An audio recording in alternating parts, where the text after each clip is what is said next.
कि लोहा जितना तपता है उतनी ताकत से बढ़ता है, लोहा जितना तपता है उतनी ताकत से बढ़ता है।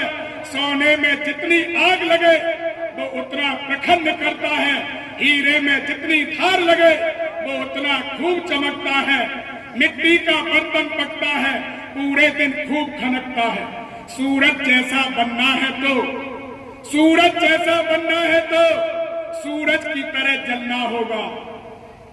नदियों सा आदर पाना है तो पर्वत छोड़ निकलना होगा। हम दयानंद के बेटे हैं, क्यों सोचे राह सरल होगा। हम दयानंद के बेटे हैं, क्यों सोचे राह सरल होगा। कुछ ज्यादा वक्त लगेगा, कुछ ज्यादा वक्त लगेगा, संघर्ष जरूर सफल होगा, संघर्ष जरूर सफल होगा। आर्य वीरदल क्या है? आर्य वीरदल वो फैक्ट्री है, आर्य वीरदल वो निर्माणशाला है जिसमें युवकों को कुछ दिन के लिए एक निश्चित उद्देश्य के लिए पड़ाव में रख करके उस भट्टी में उनके चरित्र निर्माण किया जाता है। यह आर्य वीरदल है। आर्य वीरदल को और समझें बारीकी से। जैसे भट्टे पर कच्ची ईंटें ले जाते हैं और उनको चुन करके अग्नि से तपाया जाता है और फिर तपने के बाद वो कच्ची ईंट पक्की बन जाती है और फिर उस ईंट में से आप रसोई घर बनाओ, चाहे यज्ञशाला बनाओ, अतिथिशाला बनाओ, चाहे कोई भवन निर्माण करो, वह ईंट मजबूती के साथ अपना फर्ज अदा करती है। आर्य वीरदल उसी भट्टे की तरह है। समाज से हम कच्ची ईंट के रूप में उन युवाओं को लेते हैं जिनको सामाजिक उन्नति के लिए, आत्मिक उन्नति के लिए और शारीरिक उन्नति के लिए कोई ज्ञान नहीं होता है।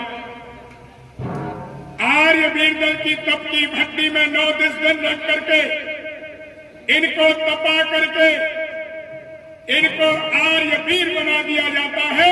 फिर समाज इनमें से चाहे पुरोहित बनाए, चाहे आचार्य बनाए, चाहे व्याकरणाचार्य बनाए, चाहे आर्य समाज के अधिकारी बनाए, चाहे कार्यकर्ता बनाए, ये आर्य वीरदल का मुख्य कार्य है।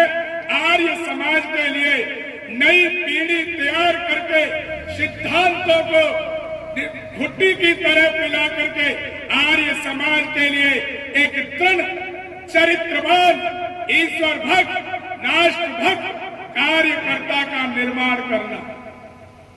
मैं इन कार्यकर्ताओं से भी कहना चाहता हूं, कार्यकर्ता लगे हैं, दिन रात लगना पड़ता है। इनसे बड़ी तपस्या किसी और की नहीं होती है। आदरणीय मुंशी जी, भाई मवासी सिंह जी और भाई सुभाष जी कार्यकर्ता तो ये शिविर तो भाई यतेंद्र जी, हेमंत जी, मोहित जी, बहुत सारे लोगों के कितने के नाम लिए जाए। हमारे चौधरी साहब बैठे, उन्होंने बड़ी तपस्या की है और जिनको मैं नहीं जानता हूं उन सबको जोड़ते हुए, लेकिन इन 3 कार्यकर्ताओं की तपस्या को देख रहा हूं। कार्यकर्ता बनना अत्यंत कठिन कार्य है। किसी भी कार्यक्रम को करने से पहले महीनों घर परिवार के काम छोड़ने पड़ते हैं। कोई सम्मान इनको नहीं मिल पाता है, कोई किसी प्रकार का इनको और आर्थिक मजबूती नहीं दी जाती है, लेकिन इतने पर भी ये कार्यकर्ता लगे रहते हैं। इनकी त्याग तपस्या को हम सबको साझा रूप से अभिनंदन करना चाहिए। जोरदार ताली बजा करके उनका स्वागत अभिनंदन करते हैं। इतने पर भी कार्यकर्ता जमा हुआ है। संसार बड़ा स्वार्थी होता जा रहा है। पाश्चात्य संस्कृति की उच्छृंखल आदि युवाओं को जड़ से उखाड़ फेंकने का काम कर रही है, लेकिन इस पर भी आर्य वीरदल का कार्यकर्ता निष्ठा के साथ, समर्पण के साथ और इस भावना से कि युवाओं का निर्माण हो, युवाओं के निर्माण से ही राष्ट्र का निर्माण होगा। केवल भारत माता की जय बोलने से भारत माता की जय नहीं होगी।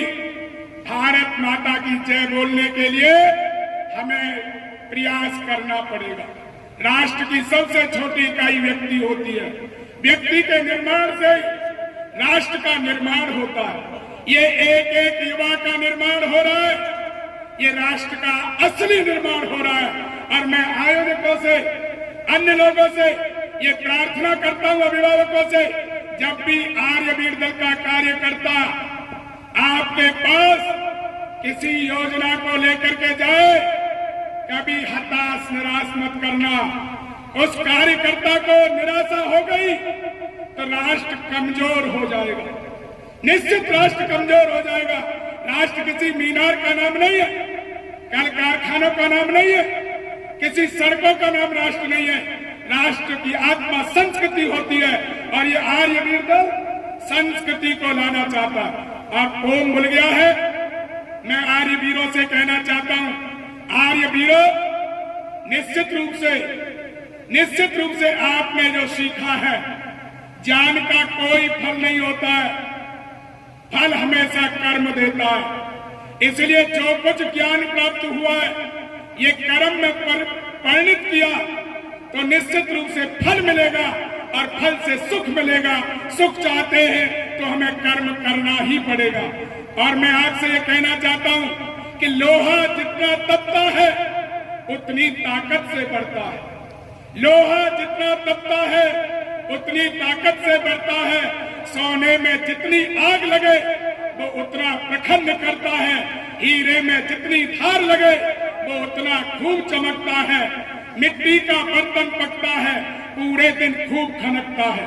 सूरज जैसा बनना है तो सूरज की तरह जलना होगा। नदियों सा आदर पाना है तो पर्वत छोड़ निकलना होगा। हम दयानंद के बेटे हैं, क्या सोचे राह सरल होगा। हम दयानंद के बेटे हैं, क्यों सोचे राह सरल होगा। कुछ ज्यादा वक्त लगेगा, संघर्ष जरूर सफल होगा। जिस भाई ने छत्तीसगढ़ के ने कहा उत्तर प्रदेश में 1000 आर्य समाज है, उत्तर प्रदेश में 3200 रजिस्टर्ड आर्य समाज है, हजारों की संख्या में गैर रजिस्टर है, लगभग 4000 आर्य समाजों वाला। और हताश निराश होने की जरूरत नहीं है। इस साल आर्यवीर दल ने 51,000 से ऊपर विद्यालयों में जाकर के 207 विद्यालयों में जाकर के 51,000 से अधिक आर्यवीर वीरांगनाओं को प्रशिक्षित करके अपने गुरु, आचार्य और प्रणेता युग दृष्टा महर्षि दयानंद की चर्चा करके ऋषि दयानंद के सिद्धांतों से परिचय कराया। लेकिन आप सबसे हाथ जोड़ते प्रार्थना, ये शिक्षकों का काम, संगठन का काम, युवाओं का निर्माण करना है।